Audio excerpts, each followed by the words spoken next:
Well, here we are. And this feels an impossible task. So let's just acknowledge at the outset that I will not be able to say all that needs to be said. But I've still got some things to say. So settle in. I spent time this week with the file I had on you all when I was discerning whether I was called here. You all had come through a conflicted time. Yet in your profile and in my notes, it was clear you had done your work. You were looking for a relational priest, and I was looking for a relational church. For 20 years, we have lived into that, going deeper and deeper and deeper, as is only possible when you spend time over the long haul together. While ordained 10 years when I came to you, I had never been a rector. I had a lot to learn. In fact, I have a file literally called What I Learned from My Mistakes. Never waste a good mistake. You have been patient with me, and we have grown together. Some things I brought to you, some things you brought to me, like the Enneagram. Jim, how did we ever live not knowing our numbers before we came here? But most things, we discovered together. I can look at every part of our parish life and see we did good work there. And all of it, everything we did happened because of relationships. Because we kept our ear to the ground in the world, because life is always bringing us what is ours to do. I've never been good at the mission statements, vision, goals, strategies, and objective stuff. I never could keep it all straight. But I've always been an intuitive leader, an organic leader, spotting where the energy is sparking, where it's flowing, and following that thread. We've cultivated the practice of paying attention, listening with our hearts, and responding to that.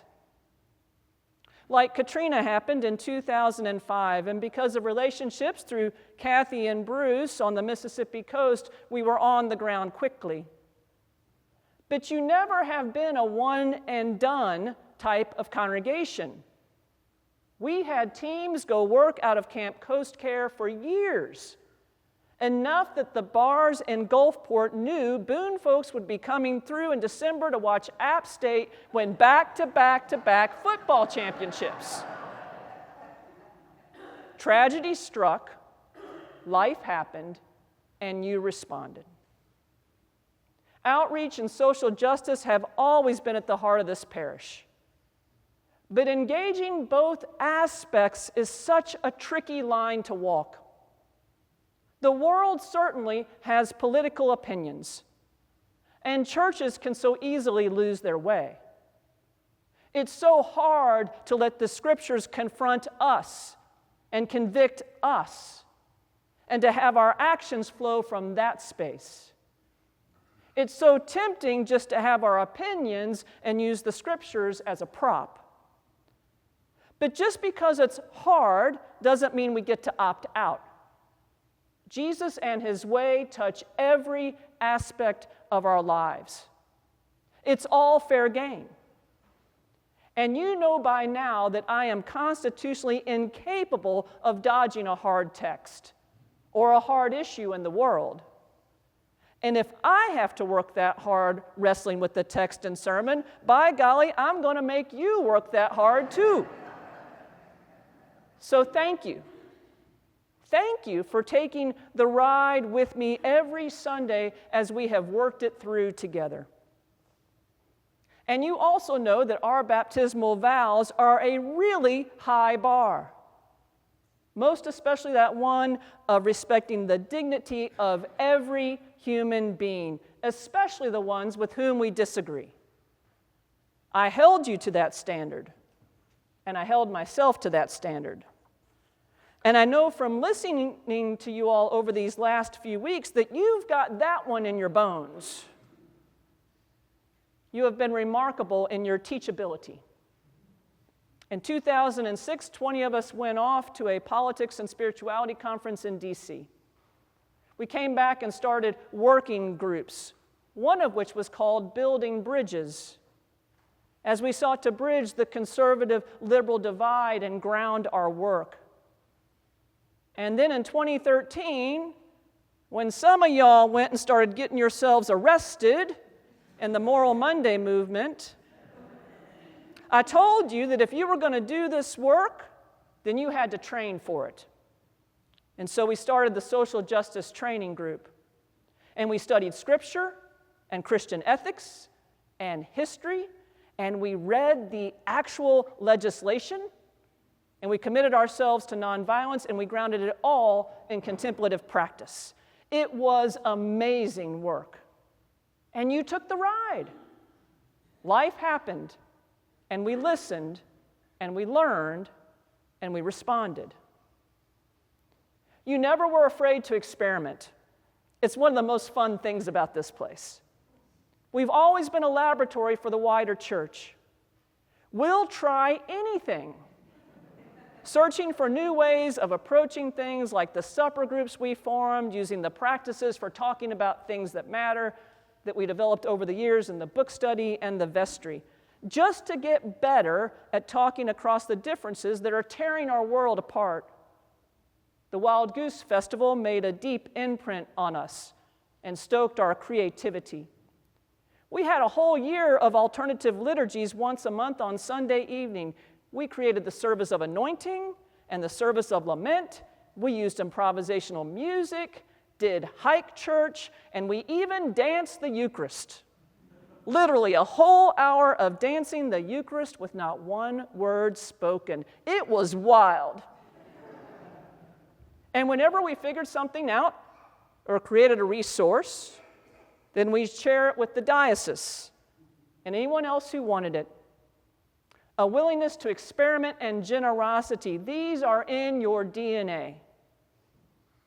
In 2013, you were willing to walk bravely into the space that had torn you apart years before, moving from 3 services to 2. That was some of our best work together. Okay, we processed it to death, to the point that one of you said, "Can we just combine already?" But that process set us free because we busted all these myths and assumptions we had about one another. We learned that while we might have a preference for certain styles of music, that actually most of us like a variety of styles. And so, in my humble opinion, we have the best music of any church anywhere. We do 20 different styles of music, including silence. But here's the nut we cracked in that season that permeated every aspect of parish life since. You learned how to yield a preference for the sake of love. You learned that while something might not be your thing, you'd give it a go because you loved your brother or your sister or your sibling sitting at the other end of the pew. I'm telling you, when a church gets that in their bones, the sky is the limit.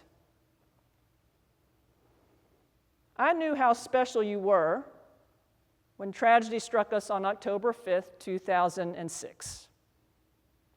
I was out of town when I got the call that Jamie McGuinn had died in an accident. I drove back and I got to Cyndi and Doug's and Davy's in the middle of the night.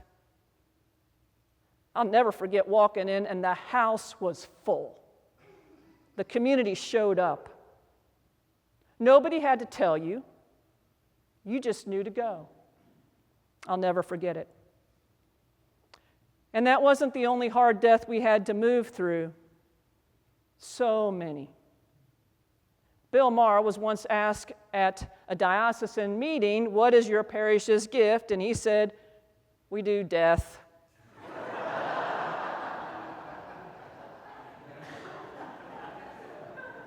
And it's true.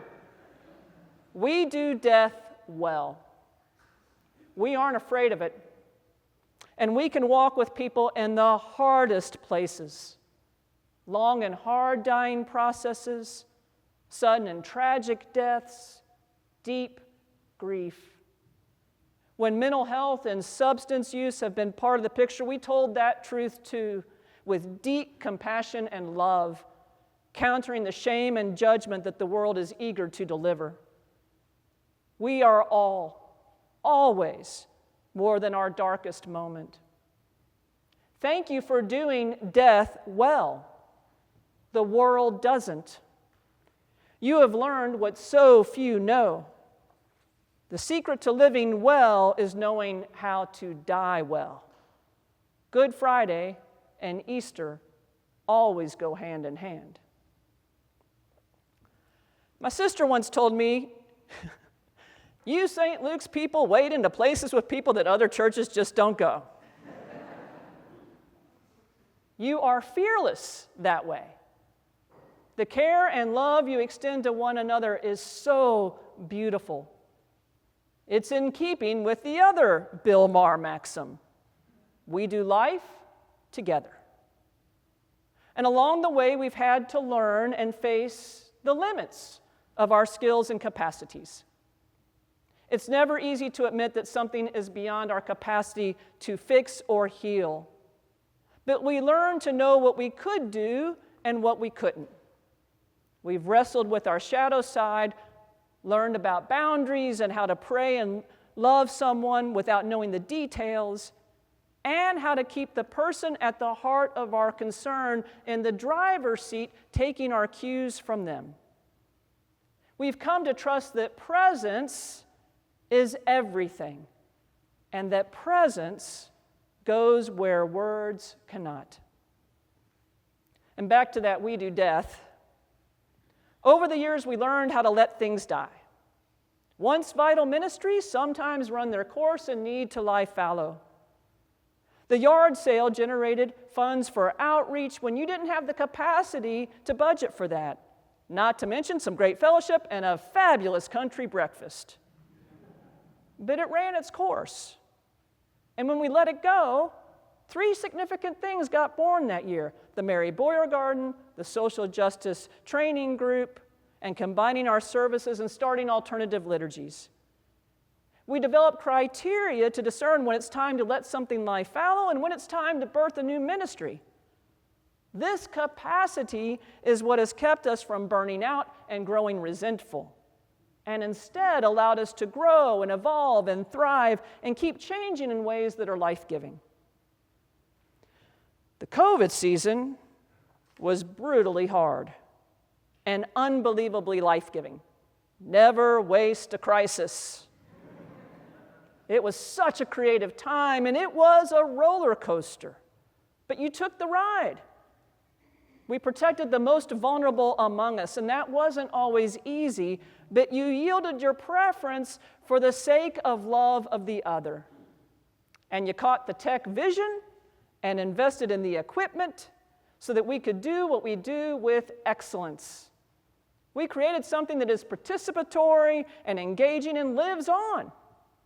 It's a huge component of our growth and our strength this side of COVID. Again, the world brought you something hard, and you listened, and you learned, and you responded with love and compassion, a sense of experiment and play. We are currently in the growth spurt I've been waiting 20 years for. Right now. And I feel a little bit like Moses.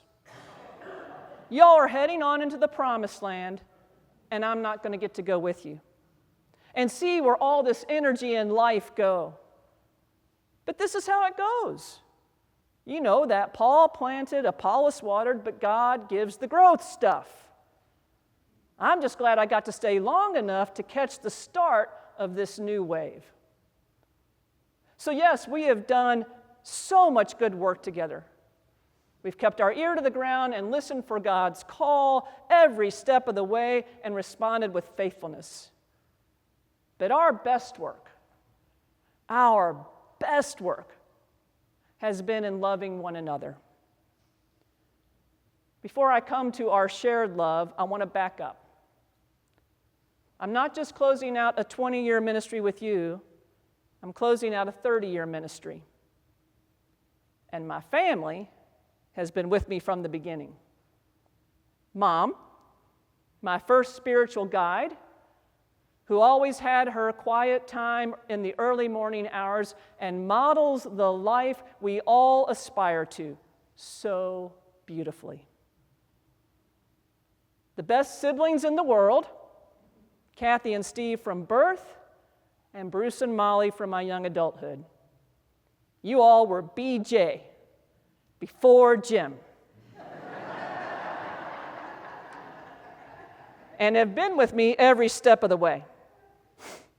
When I started down this path, the joke in the family was, well, that's great, you want to go to seminary, but we didn't know you believed in Jesus. Nothing like family, right? And that was pretty much true.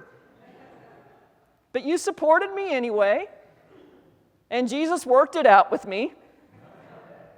And you gave me this cross ring on the night I was ordained a priest. And Mom, you and Dad gave me this Book of Common Prayer when I went off to seminary, and I've used it every Sunday for 30 years. I had to have it rebound once, but it went the distance.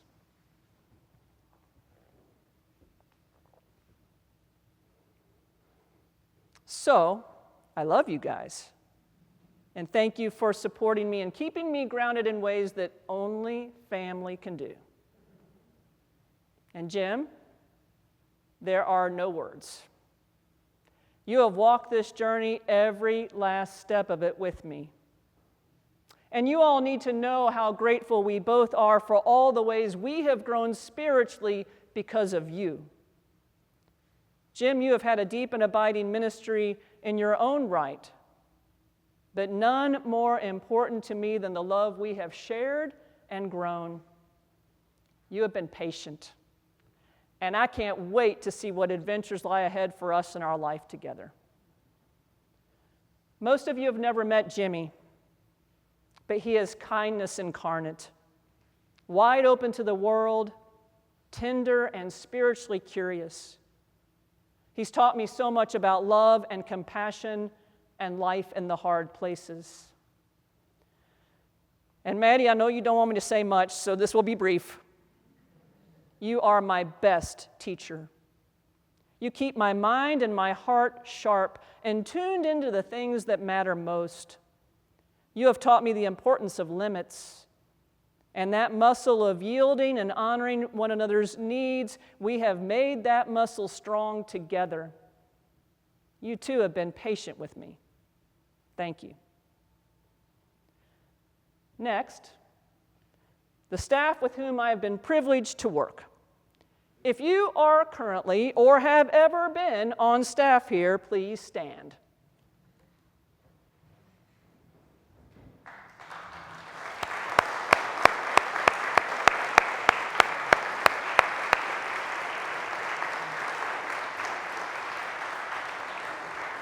Oh, I want y'all to keep standing. I want y'all to stand for this. Keep standing. So I can see you and find you. Every one last of you brought your very best, offered your unique gifts, and were exactly what we needed at the time you served. We have always had just the right staff for the particular work before us each leg of the journey. I learned so much from each one of you. And I think this is where my folder about learning from mistakes started, because I had a steep learning curve when it came to being a supervisor. You taught me the importance of clarity. Like when one of you said something to the effect of, "For goodness sakes, if you have a vision for this, please share it." I learned that I didn't serve anyone by holding back. If I had a thought or an idea or a vision, I needed to share it with as much clarity as I could muster. You made me a better leader. As Mark once said, to be on staff at St. Luke's, you have to play well, and you have to play well together. That is true on a multitude of levels. While valuing excellence, serving St. Luke's has always been a team sport. You have been the best. And I count it among my greatest joys to have had the privilege to work alongside every one of you. Now you can sit. Water break.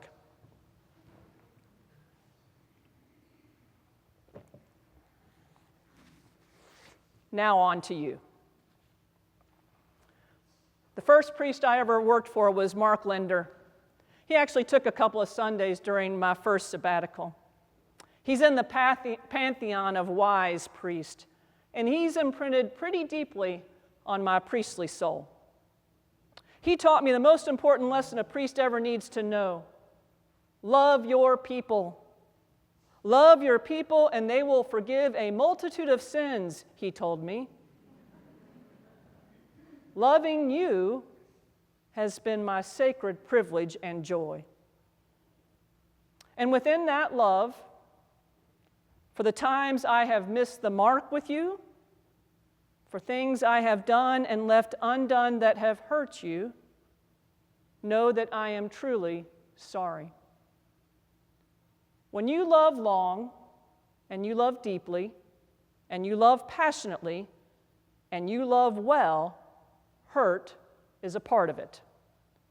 But when you love long and deeply and passionately and well, love wins out. And so we end in a good and holy place, a beautiful place, in a place of life and celebration with more to come for you and more to come for me. Mark also told me that every priest deserves their Camelot, that parish that is just the best, the stuff of legends. But I tell you this, it is the rarest of priests that get to have Camelot for 20 years. You have been my Camelot, and it has been a glorious run. I have kept every note, every card, every piece of kids' art that you have written me for the last 20 years, including Davy McGuinn's 007 Millennium Development Goals.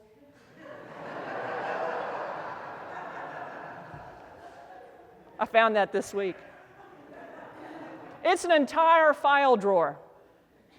I found the banner this week from the party you threw us after church on our very first Sunday here. It said, "Welcome," and it had pictures of so many of you here today and so many watching over us from the communion of saints. You gave me this box filled with 276 blessings that you wanted to share with me as we began our journey together. Blessings that still hold true. I found the card you gave me when we were 10 years in. 10 years, that seemed huge, and it was. Most rectors stay 4 to 7 years. Neither you nor I knew then that we were just at the halfway mark. And then there was the bishop's election in 2016.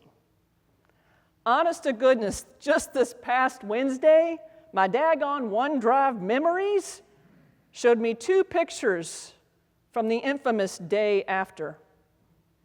When I drove up the St. Luke's driveway and saw a yellow ribbon tied around the tree in the circle, I thought, dead soldier? And y'all told me, no, welcome home. The kids had prepared a banner too, and it said, welcome home. And Oliver, who was probably 6 at the time, had written, what is your STADIS?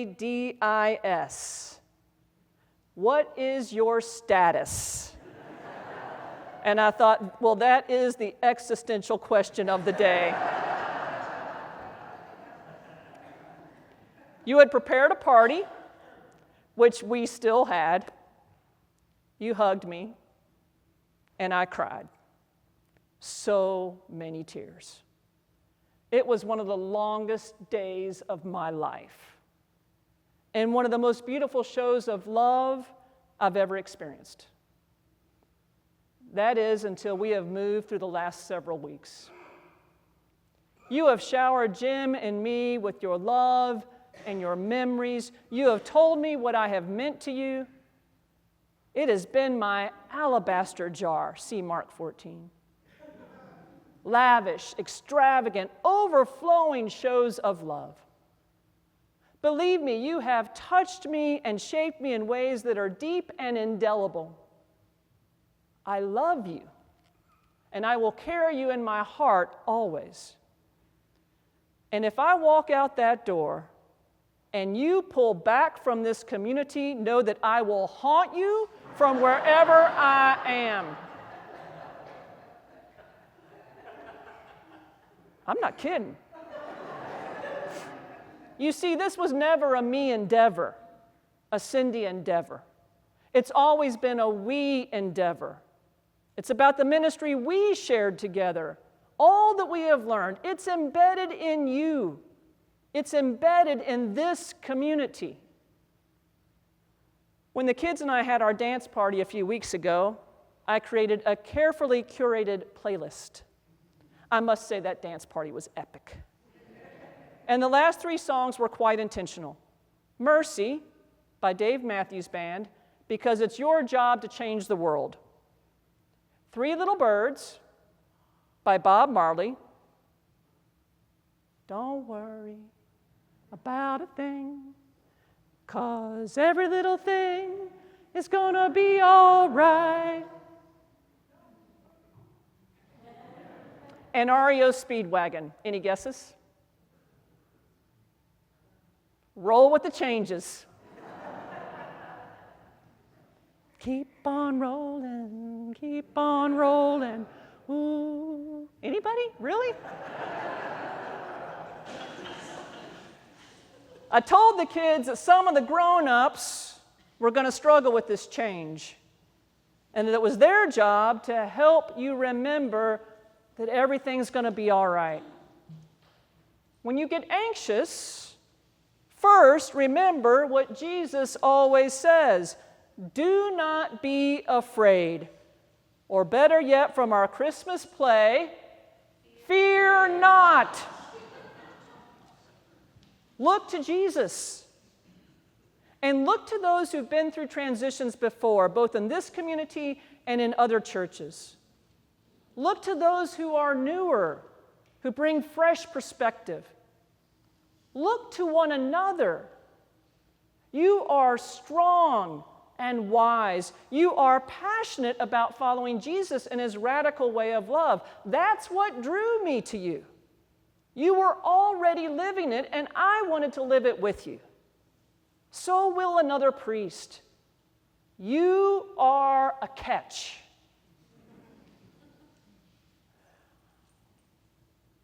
We've done enough death together that we know how this works.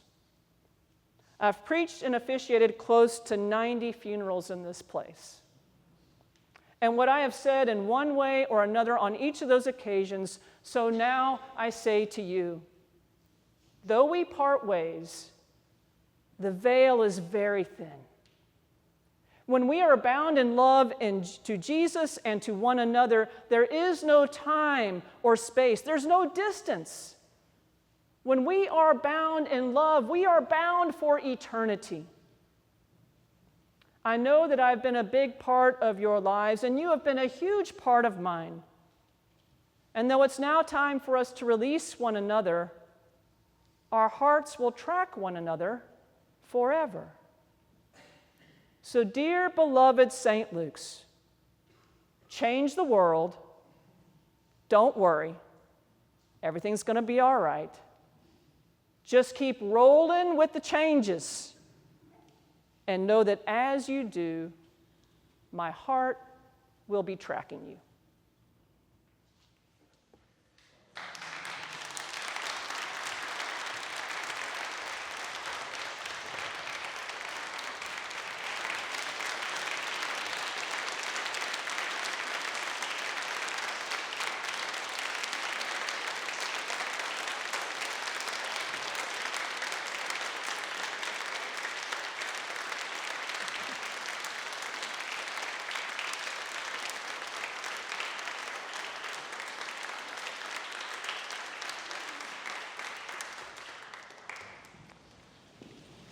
Let us enter into the silence